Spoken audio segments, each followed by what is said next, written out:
ఇంత late? Exam time అవుతుంది. రిషి, ఈరోజు నా మనసేం బాగాలేదు. నేను ఎగ్జామ్ రాయలేను. ఏమైంది గీత? వెళ్తే మన బాగా. అదేం కాదు రిషి. మరి ఇంకేంటి? రిషి, నేను నీతో కొంచెం మాట్లాడాలి. ఎగ్జామ్ అయిన తర్వాత మాట్లాడుకుందాం.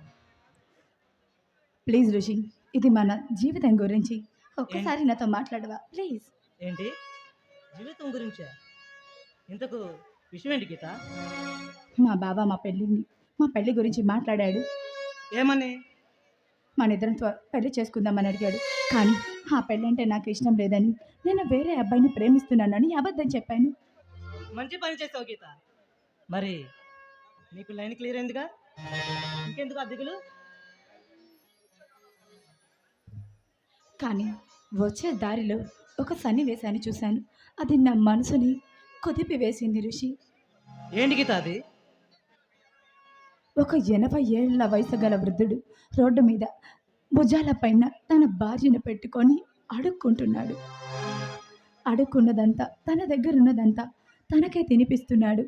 అది చూసి అంతా తనకే పెడితే మరి మీరేం తింటారు అని అడిగితే తను ఏం చెప్పాడో తెలుసా? ఏమన్నాడు గీత? అమ్మ వయసులో ఉన్నప్పుడు దాని కడుపు కాల్చుకొని నా కడుపు నింపిందమ్మా.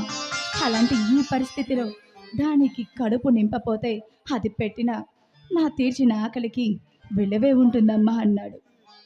Wow, what a great person. నిజంగా అలాంటి భర్త ప్రతి ఆడపిల్లకి రావాలని కోరుకుంటుంది కదా ఋషి? నిజమే గీత. స్త్రీని చులకనగా చూసే ఆచారం పోయి గౌరవించే రోజు వస్తే వాళ్లకు ఎనలేని కీర్తి ప్రతిష్టలు వస్తాయి. అవును ఋషి, నన్ను గౌరవించి నా ఇష్టాలను గౌరవించే మంచి వ్యక్తి నాకు భర్తగా రావాలని నేను కోరుకుంటున్నాను. అందుకే ఋషి, నిన్ను నా జీవితంలోకి నేను ఆహ్వానిస్తున్నాను. ఏంటి గీత నువ్వు అంటుంది? నాకు అర్థం కావట్లేదు. ఋషి, మనం పెళ్లి చేసుకుందాం ఋషి, ప్లీజ్. అదేంటి గీత ఇంత సడన్గా? మనం పరిచయం అయ్యి ఎక్కువ కాలం కూడా కావట్లేదు. పైగా ఒకరి గురించి ఒకరిగా పూర్తిగా కూడా తెలియదు. మరి పెళ్ళేంటి? ఎన్నో సంవత్సరాల ప్రేమలే మధ్యలో కారణాలు లేకుండా విడిపోతున్నారు. అలాంటిది నీ గురించి నాకు అభిప్రాయాలంటావా?